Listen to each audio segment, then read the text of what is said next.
Namaskar, everybody. Good evening.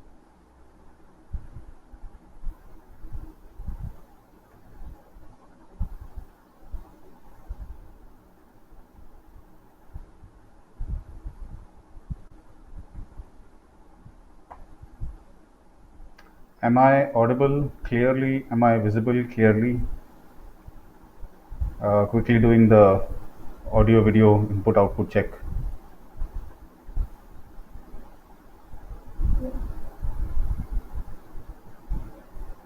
Namaskar, Shanmugam. Good to see you here. Okay, thank you. Thank you, Pradeep.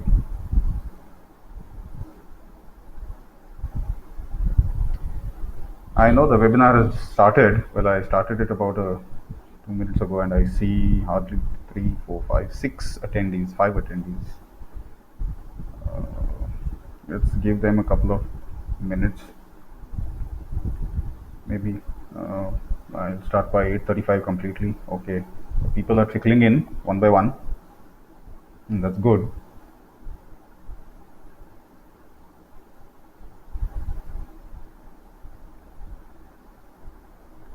Okay, for the new attendees who just joined us, am I audible and am I visible? For those who can see me, am I visible? And all those who can hear me, am I audible?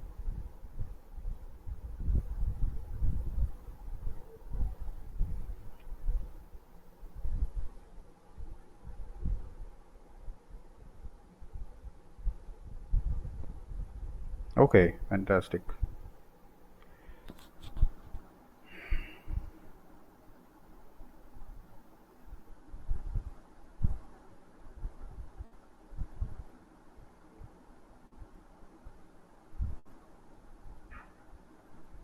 Thank you, Samrat.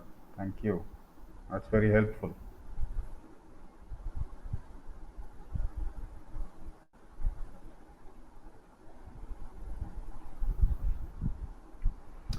Okay, so as we see people coming in, I have also set up a couple of survey questions.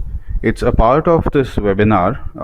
You could call it a poll, survey, or questions where you will have to respond to. This is to help with the proceedings of this webinar in terms of reaching out to you and or making considering the feedback that you would give, making necessary changes, so all of that. So I will start polling in T minus 10, 9, 8, 7, 6, 5, 4, 3, 2, 1. So there are 6 questions and I'm starting to poll them now. So there it is. Question number 1, question number 2, question number 3, question number 4, question number 5, 6,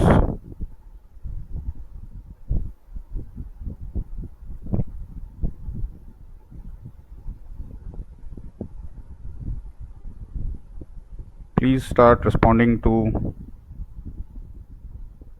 the questions that are being polled.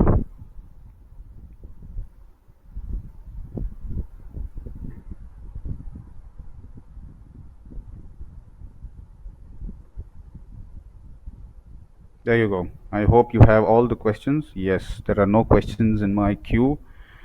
Come on, attendees, active participation solicited, please.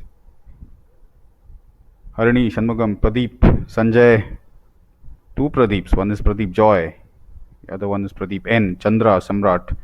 Kindly start responding to these questions. And there is deliberately not a neutral, response provided, because neutral is very easy to get away with. So I want us to be very clear in these aspects. That will also tell us how good parents we are, how well we know our children. So the answer has to be in a yes or a no. It can't be a maybe. Correct? Because as parents, we need to be aware of that, of our own child's abilities and the kind of situation that the child goes through day in and day out with regards to studies. Okay, so it's 8:35 and I will begin with this webinar. So good evening to all of y'all. My name is Shekhar Karanje. Wish you all a pleasant, auspicious Navratri, and it's the middle of the Dashera festive season. So, but there are many things to learn as well, and learning is like everybody says, it's a constant process, and the moment we cease to learn, that's it. That's the end of us. So with that, I begin a little bit of introduction about myself. My name is Shekhar Karanje, and I will be the host for today evening's webinar for you. So, and thank you all very much to be making to this webinar.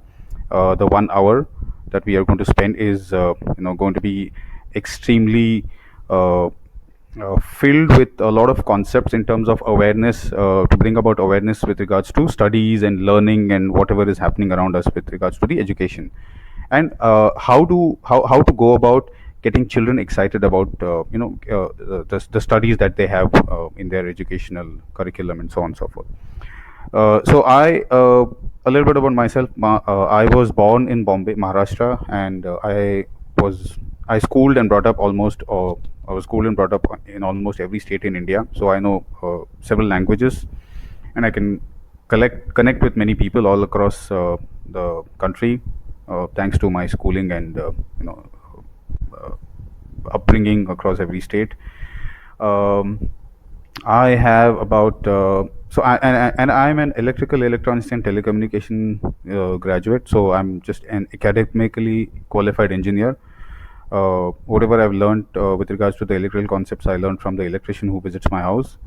I have about 17 plus years of work experience behind me in the field of captive, non-captive contact centers, operations, BPI, Six Sigma, process improvement, process re-engineering, quality process improvement, and then moving on to vendor management, benchmarking of suppliers, and then moving into contract management, contract administration, and then moving to ISO audits, internal audits, and then moving to enterprise risk management, risk advisory, consulting, and then moving to IT and non-IT risk consulting services. So my last stint was with Ernst & Young in the capacity of a senior manager, assistant director, and since then I have independently started off on my own as a GRC advisor, and I'm proud to say that I compete with the Big Fours and many other consulting firms in my own individual capacity.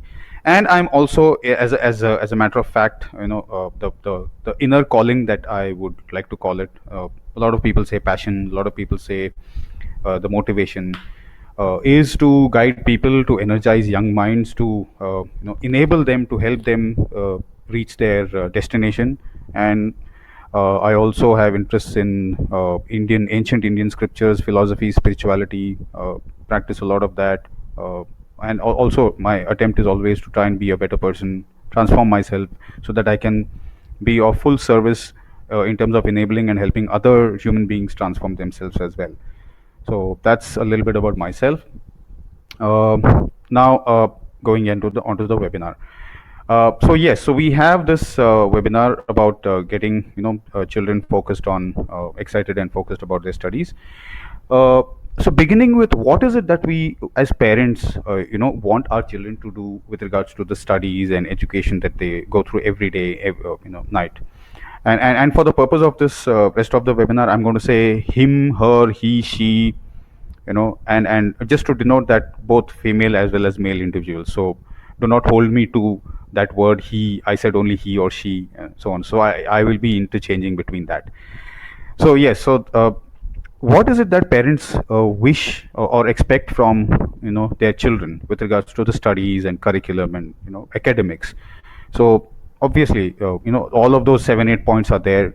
Become something, while we might not necessarily know what that something is, and a lot of parents are now beginning to be open to that idea of what that something should be. And most of the us are also slightly on tenterhooks, and while we allow our child to explore, while we sometimes, play in and out, we interfere in there, and we sometimes say, okay, I need you to be a doctor or a rocket scientist or whatever. Certain, aspirations that we could not fulfill for ourselves, we sometimes, naturally tend to unconsciously throw upon or enforce on them. Obviously, we need them to be financially independent. Settling down, have a house. Configuration house varies from a normal 2 BHK to 10 bedroom hall kitchen villa somewhere by the seaside. All of that, and then obviously have family. 2+2, 2+1. Nuclear family, or maybe joint family. If it is business, then take over the business, expand the business, so on and so forth, and obviously make the parents proud. That is a prerequisite. Who would not want their children to make their parents proud? And obviously, earn social respect. Have a great self worth, have a great self esteem, and above all, all of that, at the end, is be happy. But I think we need to move that be happy to the first priority. So first in first out kind of a register, stack register, it should be. So be happy should be on top, and then everything else should follow, not the other way around. uh, what do we see, and with regards to academics, right? With regards to studies, what do we see, or what do we expect our children to be doing with regards to their study life? So number one, obviously we expect them to enjoy learning very clearly, but the very opposite happens most of the times, or 90+% of the times.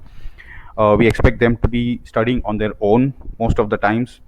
While you and I'm sure a lot of us at our age also did that, and nowadays, and we did not use, we never heard the word called tuitions or coaching classes. It used to be sort of a taboo. It used to be, we used to be considered that, oh, this person does not know how to study, therefore he's a dumb person, and therefore he would go for studies, or she would go for studies, and or coaching classes, and tuitions, and so on and so forth. And obviously, we expect all this will translate into a good future for the child through good academic results, and excelling in what they do. Now, excelling in what they do is while I've the point is showing here, it is appearing here. I deliberately, I want us to focus on excel, because a lot of, largely 90+% of the times, the word excellence is missing in many lives, many 90+% of the lives. You can see by the state of affairs of the roads, of the electricity, of quality of products that we see, including our trains, public toilets, so on and so forth. Yeah. So excellence is definitely not, but we expect, right? And then obviously, after the child has finished studying and homework and all of that, they should also have time to play, and play, do their extracurricular activities, like uh, play the guitar, piano, poetry, painting, drawing, theater, so on and so on. Many things, many hobbies. And so all of this combination would get into something called as a happy and fulfilled life, right? However, let's look at the reality. Here are a couple of points that I have presented, and these are obviously from, it's in the public domain. It's from the newspapers, obviously. So there, very clearly, Mr. Narayan Murthy, he is absolutely disappointed, and this is from 2011. And right now, the situation hasn't changed much. So very clearly, he is absolutely saddened, disappointed by the quality of students that are entering into the IITs, and more so when they come out, that's a whole new ball game altogether, whole new challenge altogether. And he is very clearly disappointed by, he brings out things like coaching classes that have degraded the brand of the IITs, and very rightly so, because the firm belief that coaching classes help you enter the IIT is there. Yes, while they help you into the IIT, the large 80% of them, they become, they don't learn to think on their own, they don't learn to do many things on their own, right? Now, for instance, I have a couple of points to say. Now, Indian kids, they do not have an easy life when it comes to school and education. Kids, young as 2.5, 3 years old, are sent to play schools, and they start with elementary school from 3.5 to 4 years of age, at an age when they can't even walk straight. They are already carrying heavy bags, school bags, on their shoulders. The child does not even realize how time flies, and the next moment she is sitting for half yearly exams and final exams, and before she know it, She knows it. She's already stuck in a never-ending cycle, a vicious web, a vicious circle in which she will be absolutely entangled in for the next 14 to 16 years of his or her life. Now, very recently, there was an uproar, a social uproar in social media, where a Hyderabad school, probably kindergarten, was absolutely being, torn to tatters, torn apart on social media for putting up a toppers list on Billboard. While you and I have seen definitely, toppers in 10th standard, toppers in 7th standard, toppers in 12th standard, toppers in IIT, so on and so forth. But these people went, a couple of steps ahead, overboard, and they put topper list of the uh, LKG, UKG, class, nursery students, junior students. So yes, you heard it right. And as if revering kids who top board exams or entrance tests for professional courses wasn't enough, we now have kids who barely understand what words like topper or exams even fully mean. They tend to become the poster boys and girls for them. Now, is this really where we want our education to head in our country? This is very absolutely disturbing on so many levels. People, the nursery toppers, come on, LKG toppers, UKG toppers, what are we trying to do here? Sowing seeds of differences between kids at this age when they don't even understand the concept of exams? This is absolute downright ridiculous. Why are we okay with peers and schools burdening even preschoolers with pressure to top school exams? Do they not understand the kind of impact it could have on their mental health, psychological health? Do we even know what we are doing? Uh, some more. What do parents and schools aim to achieve by boasting of these kids, schools, and exams? Unfortunately, our education is not, prepared to or strongly prepared to handle these things, because it is strongly rooted in rote learning, a format that doesn't encourage students to gain true knowledge, which doesn't even equip them for proper life as adults, right? And yet we go on proudly endorsing the system, judging students as intelligent or dull simply on their capacity to memorize subjects mindlessly and vomit them in exam, right? And can we call that as education? Forget quality education, huh? Now, even for students who do well in this rigged and fractured system, life isn't easy, because being good in studies only means that your peers will have high hopes from you, including your parents and your relatives and your cousins and so many more people, and probably the state government also, right? Because the MLA and MP of that place will come and hanker after you. So you must top in every school and exam because clearly you have potential. So might as well exploit it to the fullest. Now you may crack competitive exams, entrance tests, and all of that. Secure a great seat in a great, fantastic college, and repeat the process again till you get a fantastic job, right? Now, if you want to see the impact of parental pressure on children to scholastic success, you just have to stand outside any coaching center in our country, and you will see hapless, literally haplessness written on the faces. Probably even the state of World War 3, 4, or even 5 written on in bold across font size 72 across these juvenile faces, right? And the result is that we have successful and what we call so-called intelligent students, but absolutely broken individuals, right? So it is called as adult prodigies end up being adult tragedies. We have seen that, and it is happening more and more. Now, 4 and 5 year olds shouldn't have to worry about scoring a rank in their class, right? What kind of childhood will such kids have when there is a constant chatter of making mommy and daddy proud around them from such an early age?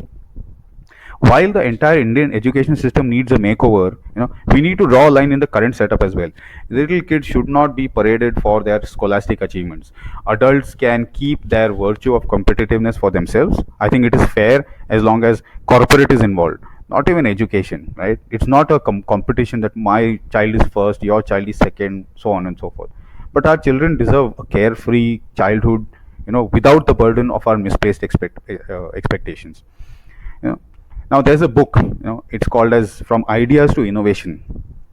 It's from the Massachusetts Institute of Technology, and it has 101 gifts from MIT to the world. So I just noted 10 major inventions that MIT has created in the last 50 years.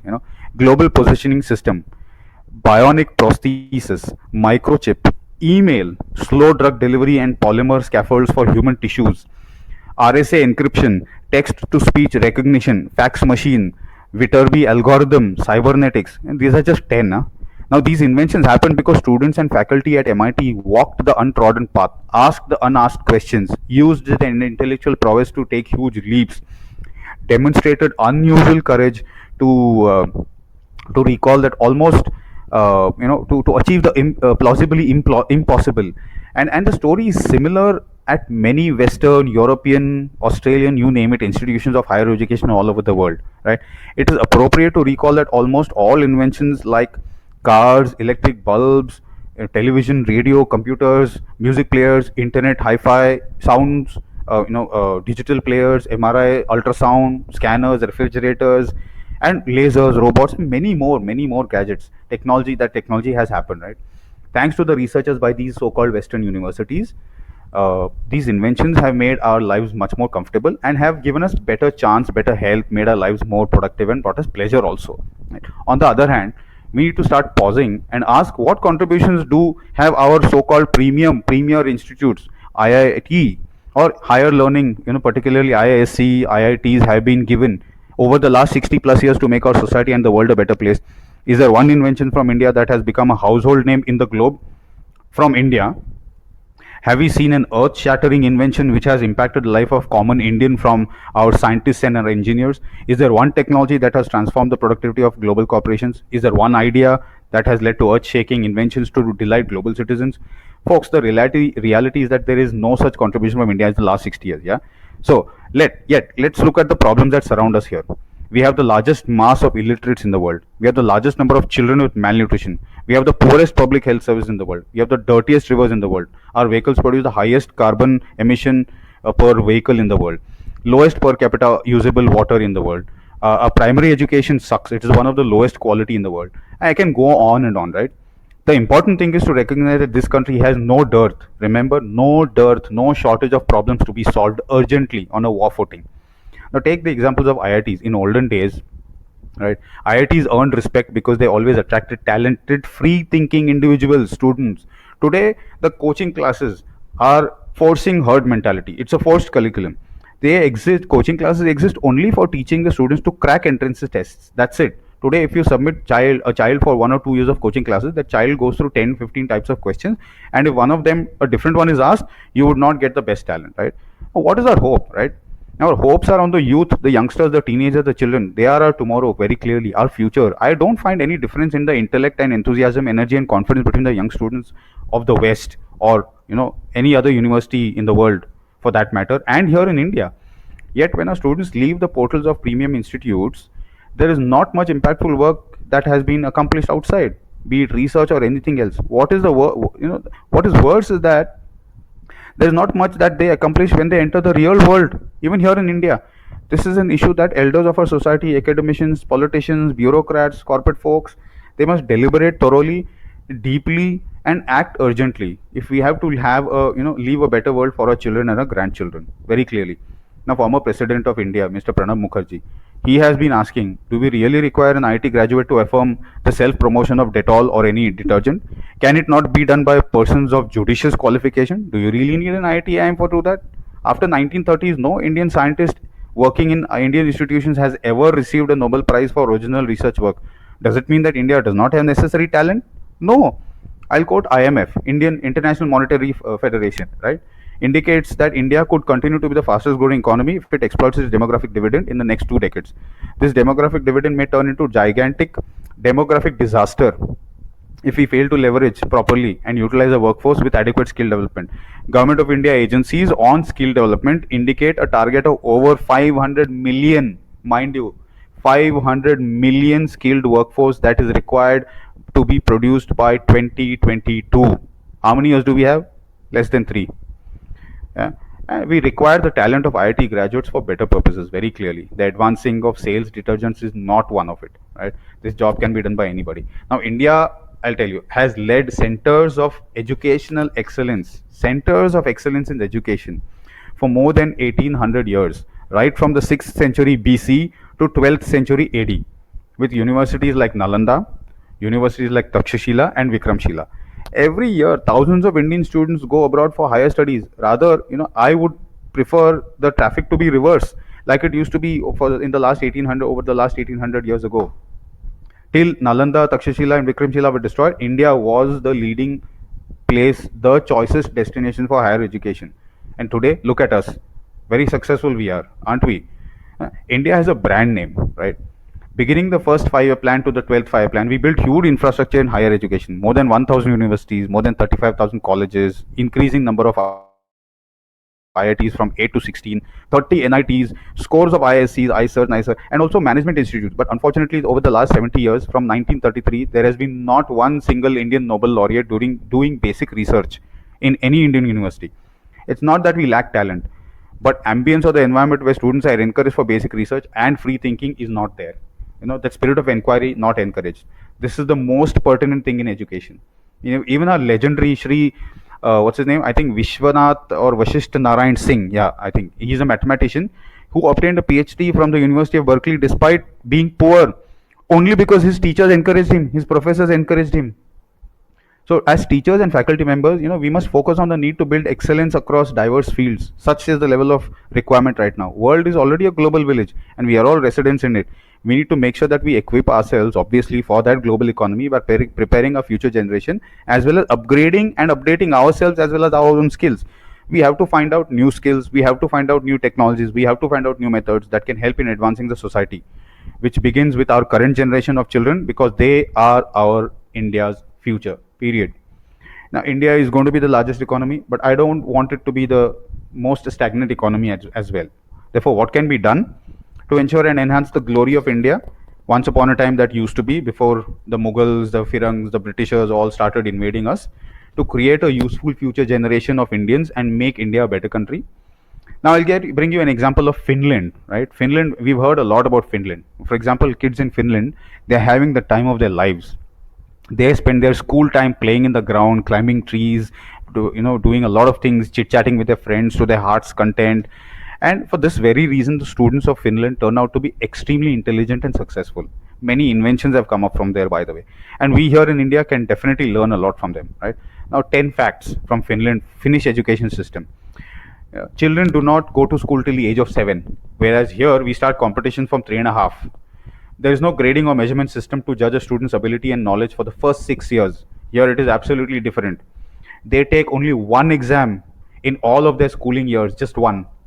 And that too, it is at the age of 16, right? When they turn 16. Elementary school students only have 20 hours of classes per week. That is 4 hours in a day, and rarely any homework. Students enjoy at least 15 minutes of break after every class, and 75 minutes of recess in which they are free to do anything they feel like except having lunch.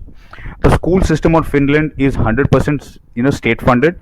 Even the teachers receive perks. They spend only 4 hours of teaching per day. Most importantly, the teaching staff receives an excellent pay for the work that they do, and they are considered equal to doctors, scientists, and engineers. Definitely not here. Yeah? And schools in Finland are not doing away with their usual subjects such as history, physics, and mathematics, but they are adopting something called as a problem-based or a project-based learning technique, which integrates all topics to make them learn, to make it extremely meaningful for the child to learn. Yeah? And teaching through various integrated themes, combining learning styles with learning through multiple intelligences, understanding the child's strengths. All of this helps the child's brain to create something called as synaptic connections, which transmits learning to the long-term memory. Now, the first requirement is to encourage, enable, provide an environment that nurtures, develops an independent, inquisitive, problem-solving mindset. Such mindsets harness the child's full potential and thus encourage creation of new ideas. Primarily, the focus needs to be on learning concepts. What is learning, therefore, to you guys? To me, essentially, learning is the ability to, I think, extract generic information, draw out inferences from many places, from specific instances, and utilize them, leverage them to solve old or new as well as unstructured problems. After all, education is all about learning, learning to learn, and learning to learn is a most important skill, which I think we've just forgotten it. You have to relate the concepts you learn in the class to understand ideas, real life events, phenomena around you. That is called as application of knowledge, which is called as wealth. Not just knowledge is wealth. No, wrong. Application of knowledge is power. Application of knowledge is wealth. Application of knowledge translates into skill, which is what we are lacking today, right? And remember, yeah, every new problem you solve independently is a small step, new discovery for you, and sort of a pat in the back for yourself. This enhances your confidence to solve bigger problems, builds positivity, and enhances progressive development habits from childhood, right from childhood.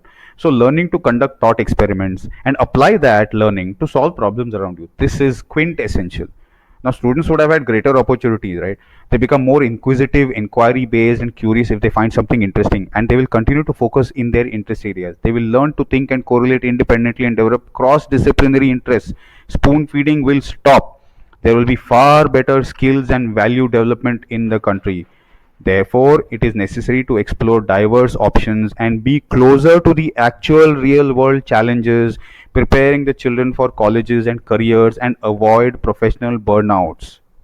It's most important. Not only that, it just helps one to know, his or her inclinations and intentions and what interests them the most. Because after what interests them the most comes the most exciting part. This is exactly where their creative juices start flowing. Yeah, this is most important. See, while examinations are very clearly important, to benchmark your level of understanding of a subject, extreme focus on only examination tends to reduce the deeper and long term benefits of learning. That is very clear. It has been established because very clearly in the last 7-8 months, students in Telangana who scored and Andhra Pradesh who scored above 95 still committed suicide. Unfortunate, right? And during my interactions, what I've noticed with several Indian youngsters, youth, current generation, I've noticed that they tend to forget even basics of any subject once the examination is over. The basic concepts will have to stay with you throughout your life. You should be able to apply to them as often as you can, update them with contemporary advances, and then use them in your area of work to understand new ideas and solve new problems. Right? That is what is called as lifelong learning. Clearly, in our current education system, we don't test our student on concepts and on applications, but only on content, memory, and recall value. A student will never forget whatever he or she sees, touches, and hears. So audiovisual learning will of course enhance their learning process. There's a lot more accountability and responsibility that teachers also need to assume. They will need to be better prepared to do more research, also learn new things, bring new perspectives in the process, and get out of their comfort zone.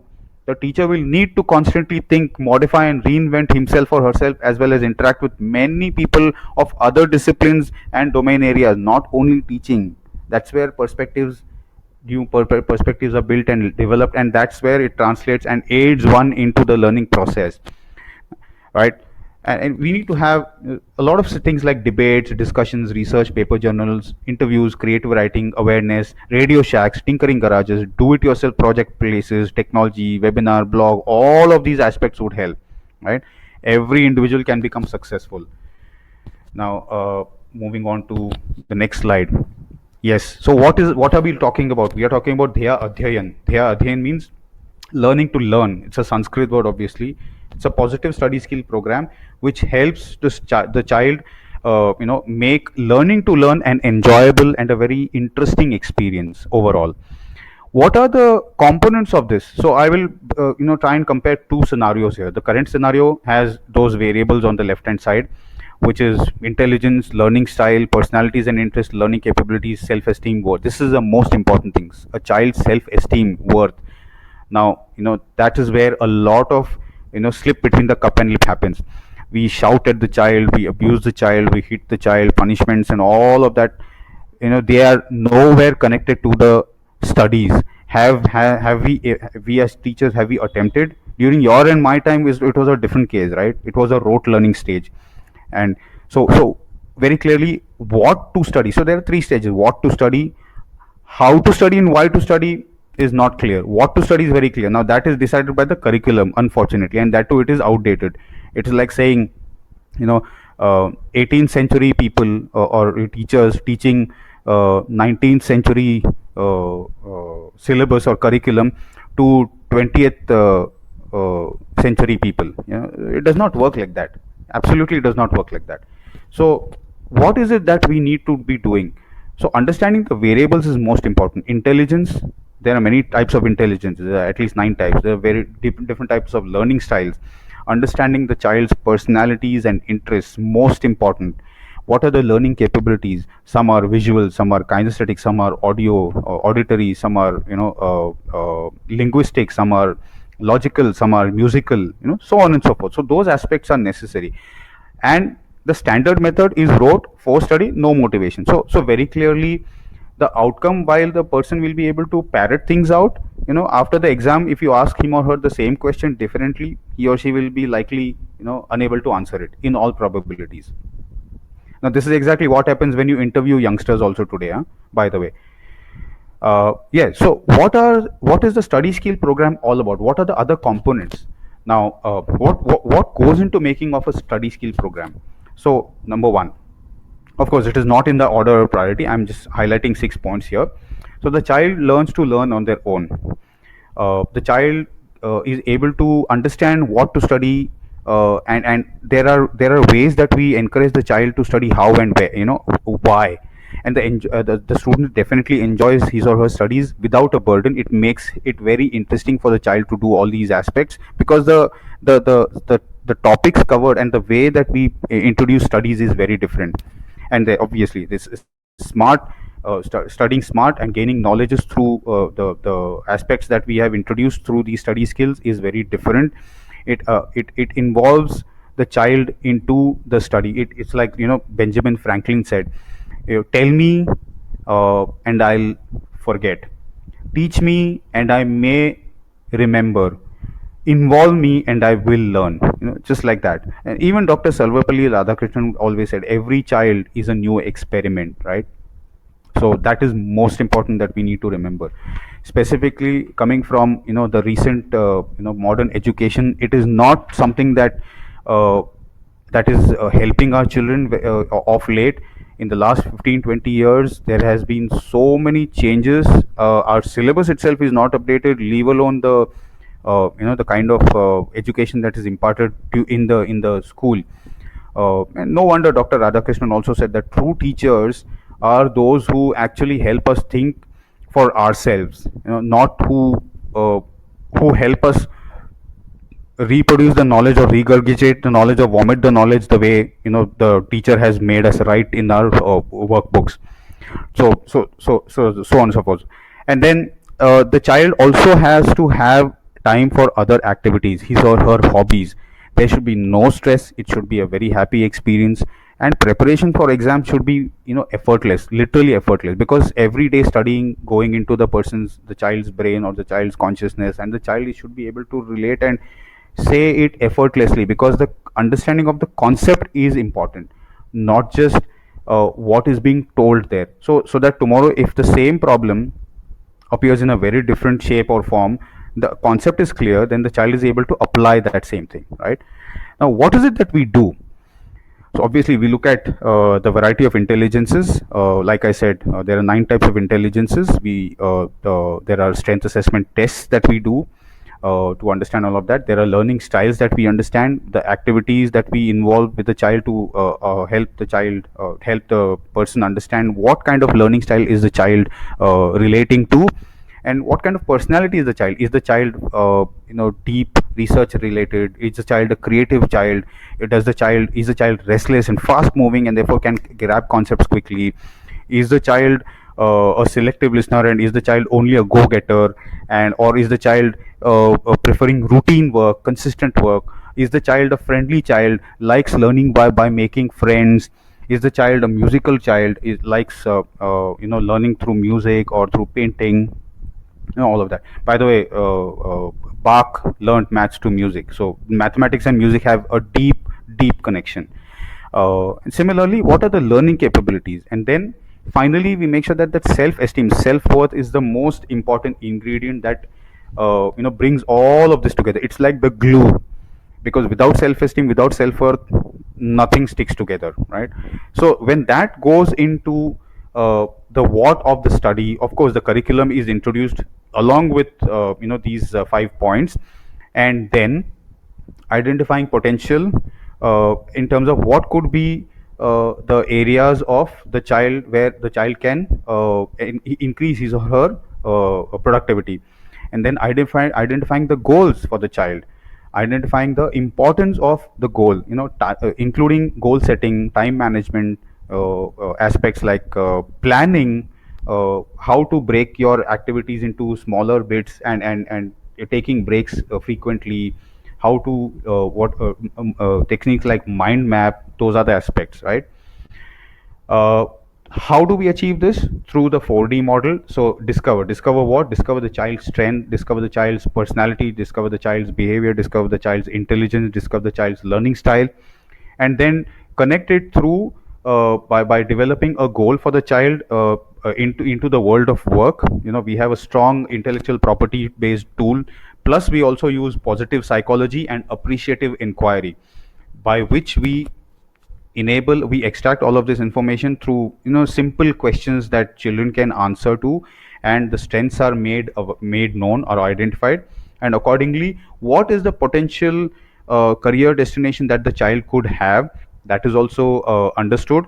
And then we ignite a certain desire in the child by linking those the child's strengths and into the possibilities of the world of work.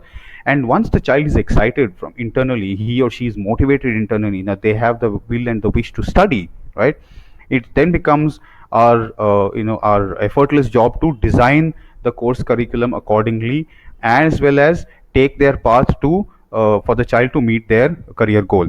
And then developing the child basis whatever are the developmental needs, those are all identified during the process of the 4D model. And then all of the developmental needs are paced accordingly, so that the child is not burdened during the whole process, and thus making the whole experience a enjoyable and a very interesting learning experience. Now, this is what was important, I thought, and therefore I thought of including it here. So, elements of a learning style involve psychological, physiological, environmental, sociological, and emotional, not just rote learning, not just black and white, right? And then obviously there are those 8 styles of learning: verbal, visual, musical, auditory, physical, kinesthetic, also referred to as haptic learning style, logical, mathematical, social, like I said, people to people interaction, solitary, combination of all of that, right? And then on the bottom right hand side, you see the learning pyramid. What are the knowledge retention rates? You see how it matters most for us to have a very different kind of education. The learning cannot be rote learning or enforced learning. It has to be participatory, it has to be involving, it has to be inquiry generating, all of that, curiosity generating. So very clearly you can see the knowledge retention rates there. Starting from demonstration onwards, the participatory teaching methods are introduced at that level. From that point onwards, to having group discussions, to having practice sessions by doing, and that's where a lot of people learn. And then teaching others, that's where the highest knowledge retention rate happens. A lecture, a reading, and an audiovisual, hardly anything. It is as good as a failure, right? So what are those aspects that we cover? Theoretical, practical, logical, like I said, those are the 6 aspects: mind mapping, audio visual kinesthetic, memorization techniques, strategic planning, enhancing skills, and then understanding habits and values, so that we help the child develop a certain sort of habit. Because it is not just up to the school or the college level or the post graduation it is, beyond that, these habits and values help. And like Abdul Kalam said, the values are the most important thing. Again, that is also very clearly and deeply connected with, integrated with self-worth, self-esteem, right? Independent. So all of this combination of that translates into an outcome of the child becoming an independent decision maker. He or she is able to think for themselves, and be self-driven for doing the right things, not just doing things right. Remember, it's a big difference between doing things right and doing the right things. Becoming a creative thinker and never learning to quit, right? And most important outcomes of the program are the why and the how. Why is one required to study whatever he or she has to study, and how to study? Because this is also, so learning to learn how to study is a skill.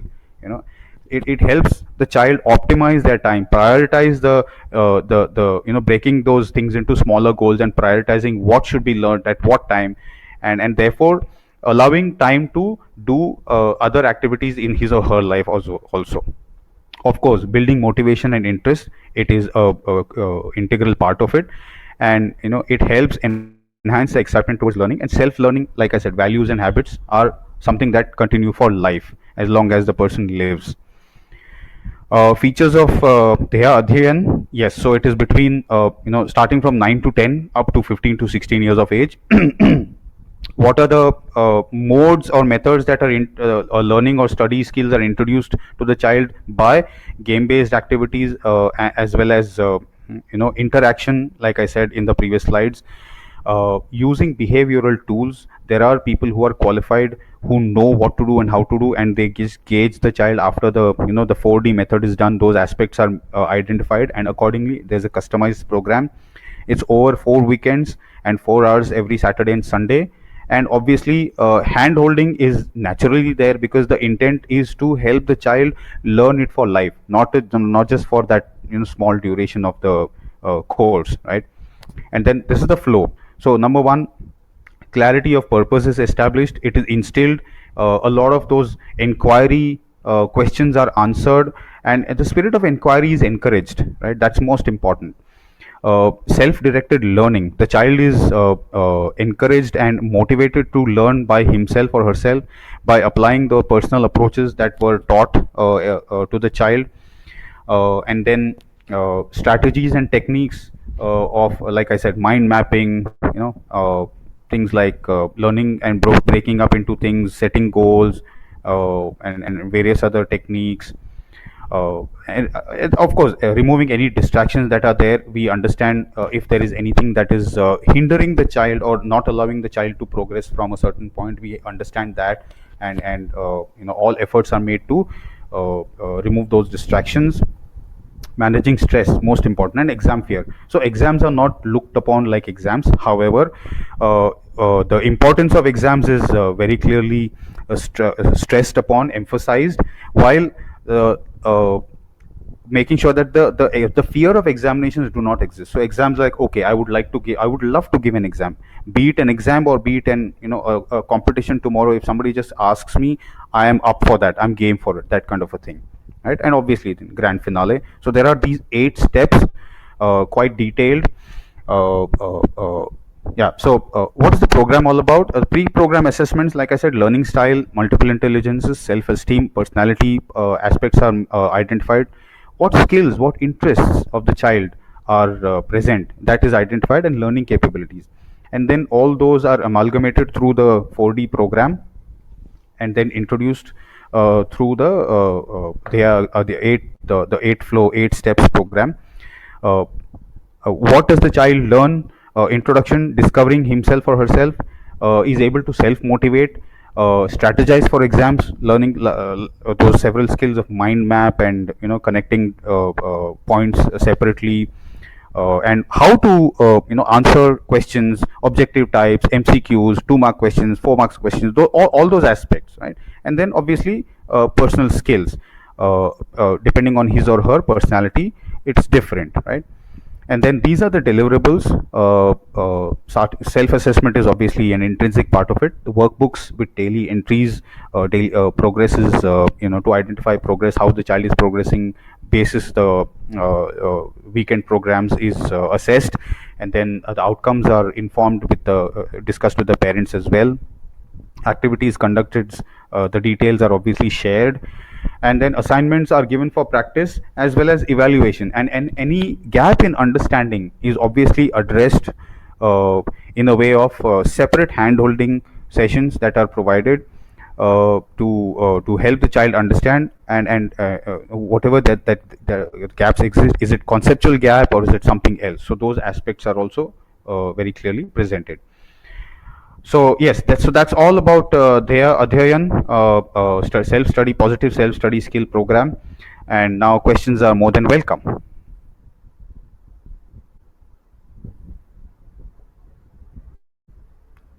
So we have about 15 minutes.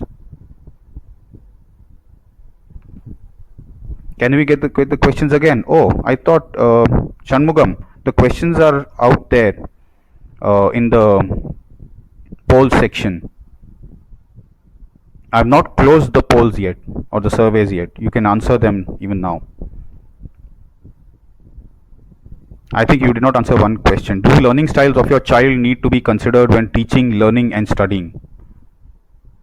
So that's the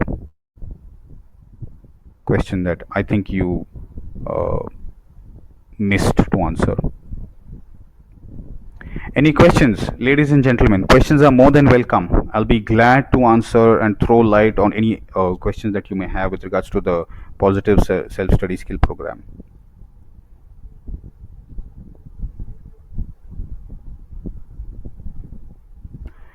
either y'all have understood everything or nothing. So either I've been a fantastic, excellent webinar host or nothing at all.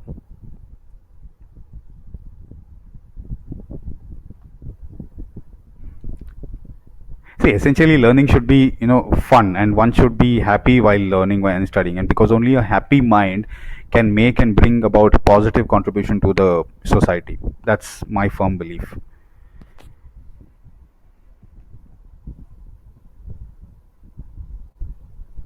No questions. Oh, is it online, Chandra? So online classes are not yet introduced, but we will introduce online classes soon. Currently, there is an inaugurative program that started in Pune. So it's face to face, in person. Online will take some time because the modalities and how to handle those aspects of inquiry, and obviously technology has to be very supportive because sometimes internet connection can just conk off. So it's quite dicey to launch online at the moment. So it will be made available online in a while after we have assessed the outcomes of the in-person programs. Where does this program happen? So Samrat, it's currently happening in Pune. It is soon to be launched in Bombay and Bangalore soon. Chandra is asking, coaching and learning program is online. So Chandra, coaching and learning program is not online. It can be made online. However, we are not looking at making it online right now, and we are very clear with that because there are concerns with online technology, internet bandwidth, and then if something disconnects in between, then a whole lot of repetition. So all that will happen, and then that tends to open be an open invite for disturbances, and that continuous learning is hampered. Samrat is asking, and did you say 4 hours each on Saturday and Sunday for 4 weeks? Yes, Samrat, it is 4 hours on Saturday and 4 hours on Sunday for 4 weeks. Yes. Where in Pune? So I will send you specifically where it's happening in Pune. I think it's in. I don't know the exact address, but well, I am located in Bangalore, but I can give you the address. So I will make a note of that so that somebody from my team, from their team, reaches out to you and informs you where exactly in Pune. Because from your question, I gather that you are probably a Pune resident. Chandra is asking how to enroll for in-person program in Pune. So Chandra, I would request you to reach out to cdf.support@theya.in. The email ID is, I'm typing here, cdf.support@theya.in. Number one. Number two, I would also request you to reach out to Priya Srinivasan. I'll also make a note of her email address there.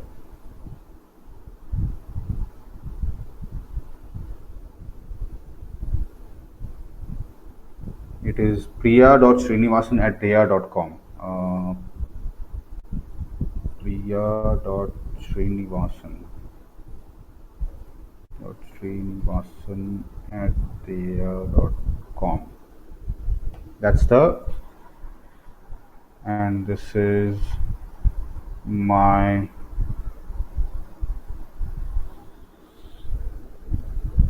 email ID as well. It is theya.in or theya.com. Both will work. What is the cost of the program? So Samrat, the cost of the program is 16,000 for 4 hours Saturday, 4 hours Sunday for 4 weeks. Currently, it is priced at 16,000, and we've already launched in the Pune program. The next one is being launched in Bombay, and subsequently it is going to be, or maybe simultaneously, it is also will be launched in Bangalore. Oh, Priya is there. Good evening, Priya.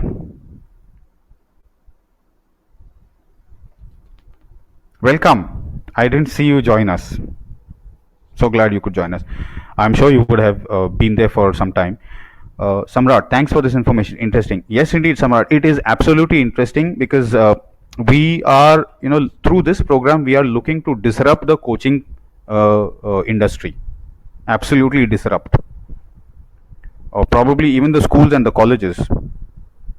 Because already a lot of universities and colleges in the United States have closed down because online learning is the way to go.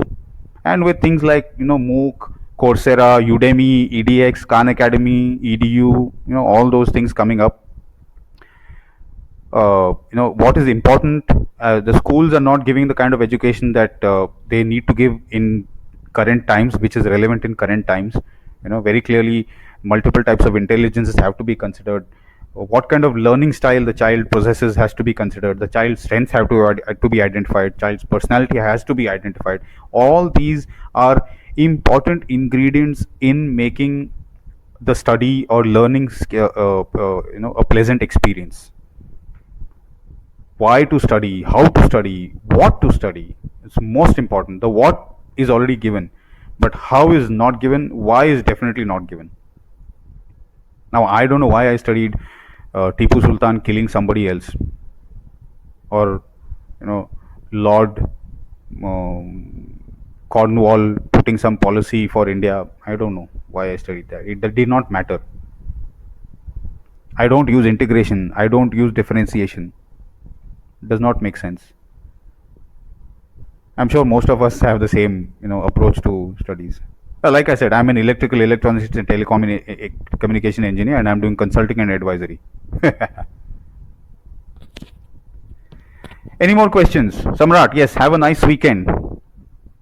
Thank you. Anybody else? I hope I have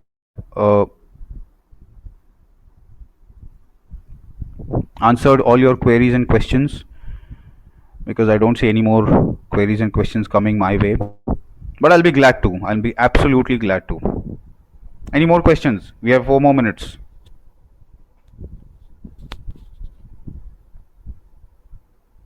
Chandra, I hope your question is answered.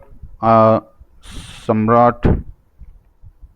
Okay, Samrat's already left us. Smita, Shanmugam, Harini, no questions? Shanmugam, Smita.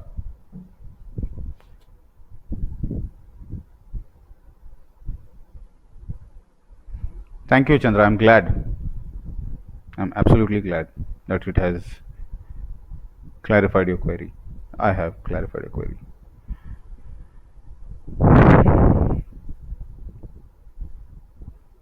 So I would request you to visit www.dheya.com. Deya also in Sanskrit means vision, goal, lakshya, target. So and register yourselves. Put in your queries, put in your inquiries, and my team will definitely reach out to you for any further inquiries that you may have with regards to the Positive Study Self-Study Skill Program, Dheya Adhyayan. Thank you very much, ladies and gentlemen, for giving me a very patient hearing. Have a fantastic weekend. Good night.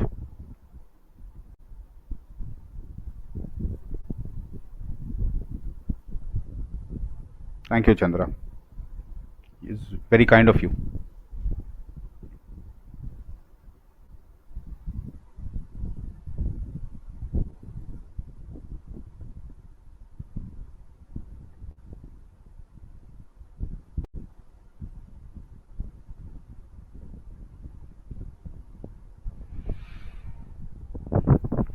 Welcome, Shanmugam. Thank you so much.